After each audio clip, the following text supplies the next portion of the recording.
Мало кому в этой жизни дано стать живым воплощением чести, достоинства, патриотизма, храбрости, твердости духа и целеустремленности. Личность, обладающая всеми перечисленными качествами, появляется у того или иного народа на самых трудных его исторических этапах и, как правило, выводит свой народ из черной полосы войн и хаоса, крушения традиций, да и самих надежд.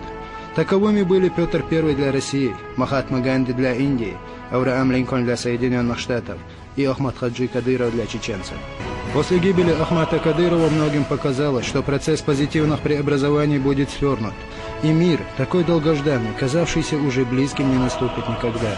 Казалось, что с его трагической гибелью была похоронена сама надежда многострадального чеченского народа. Враги России и чеченского народа уже злорадствовали. Но ни они, ни те, кто искренне желал чеченцам мира и благоденствия, не могли предполагать, что падающее из рук героя знамя свободы подхватит гражданин и патриот не менее достойный. Я был всегда своим народом.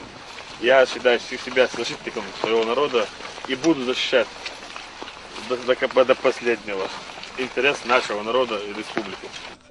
Процесс мирных преобразований, начатый Ахматом Кадыровым и поддержанный президентом России Владимиром Путиным, если можно так сказать, был еще в младенческом возрасте.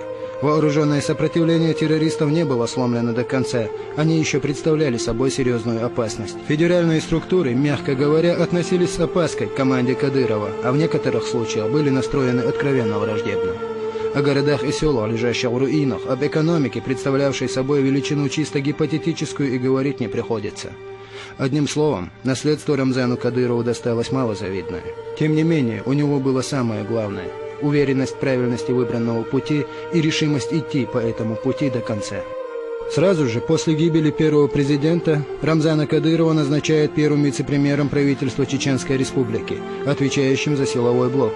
Тогда он был в звании капитана милиции. Тем не менее, Рамзан Ахматович сумел организовать слаженные действия правоохранительных структур республики, спецслужб и федеральных сил таким образом, что эффективность в борьбе с бандподпольем значительно возросла. Боевые задачи и планы разрабатывались под непосредственным руководством самого Кадырова. Очень часто он сам возглавлял объединенные отряды при проведении спецопераций. Да и до этого назначения он всегда был с автоматом в руках. Рамзан Ахматович вместе со своим отцом, первым президентом Чеченской Республики Кадыровым Ахмад Хаджи, встал на путь именно борьбы с бандподпольем, международным терроризмом. И многие, если говорят сегодня, что это по возрасту еще молодой человек, но за короткое время он прошел очень большую школу.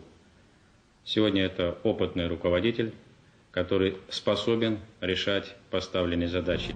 Кадырову было не привыкать нюхать порох. С момента назначения Ахмад Хаджи муфтием республики в 1994 году он был с ним неразлучно. Соответственно, постоянным спутником Кадырова-младшего было оружие. Более 20 раз ваххабиты покушались на Ахмад Хаджи, но судьба была к нему благосклонна. Все эти покушения он пережил, как и Рамзан. Да и на самого Рамзана Кадырова покушались не раз. Смерть настигала всех – родственников, друзей, единомышленников, простых людей, случайно оказавшихся поблизости, но не Рамзана. Видимо, участники бандподполья, понимая, какую опасность для них представляет Кадыров, покушались на его жизнь всеми возможными и невозможными способами, но тщетно. Я потерял 420 человек, из них самые мои близкие друзья, товарищи, которые со мной выросли, братья, двоюродные братья, троюродные братья, одноклассники мои. Отца потерял, что еще? Народ пострадал. Война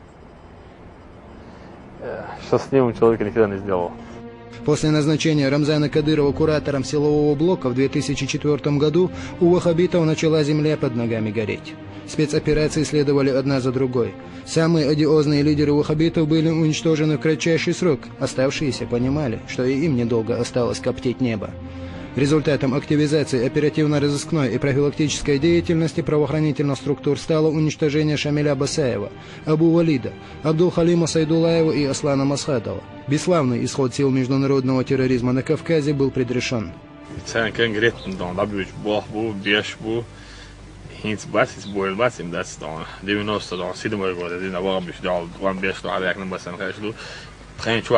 يوهو مالي دا يخلق بيدو خلاص كده نص الشيخ بقى الدنيا انت ورا بيسوي كده على كبير خلاص Вместе с тем, уничтожение огнем было не единственным методом борьбы с терроризмом. Одна за другой последовали амнистии для тех из участников банд подполья, кто не запятнал себя кровавыми преступлениями. Это позволило вытащить из рядов незаконно вооруженных формирований в общей сложности более 1000 человек.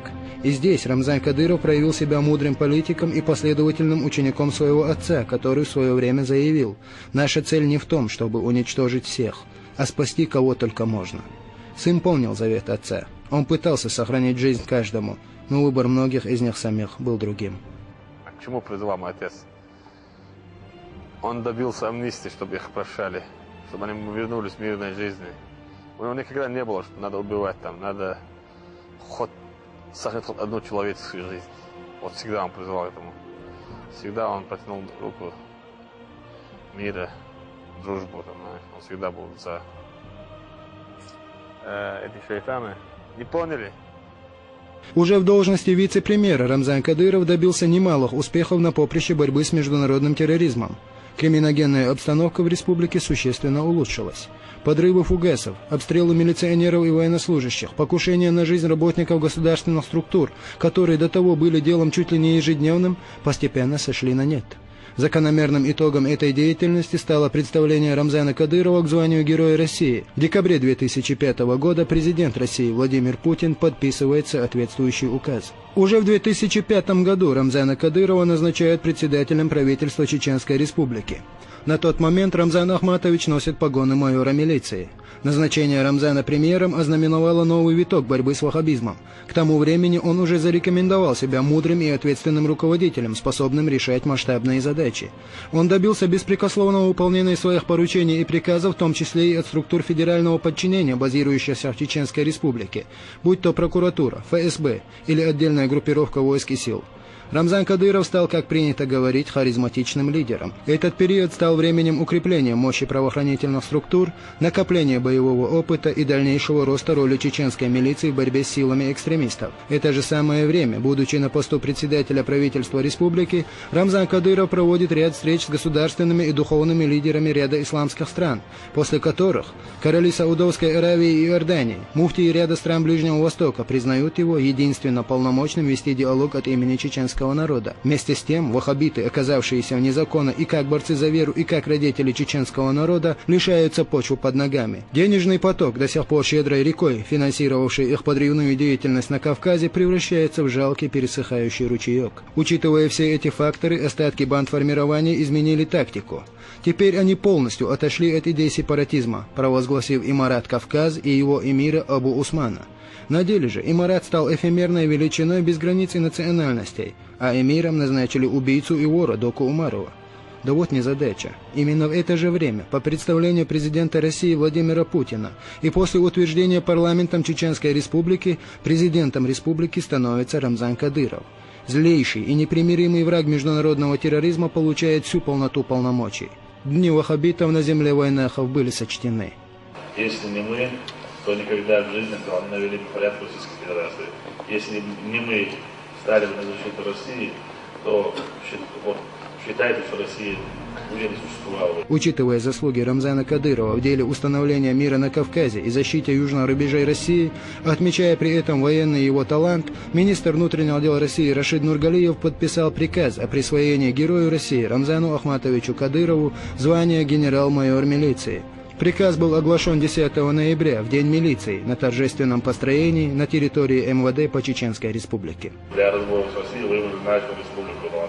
Сандеровой республики, Ваймох, Вайкам, Даровой, Дона, Фабикан Схажан был, Вайбан Дала, Таран Российской Федерации, Фарат Амниш, Дондеш, Тарана, Вайбандуш, Мусалдин, Ластош, Алаш, Российской Федерации, Дона, Мусалд Амниш, Дона, Вай Дона, Таран, Вай Нохчи, Вай Нохчи, Беш, Вай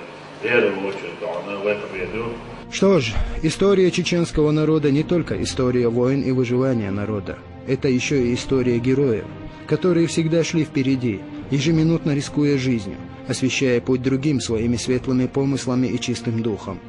Сейчас, на рубеже тысячелетий, этот жребий выпал герою, сыну героя и сыну героического чеченского народа, генералу Рамзану Кадырову.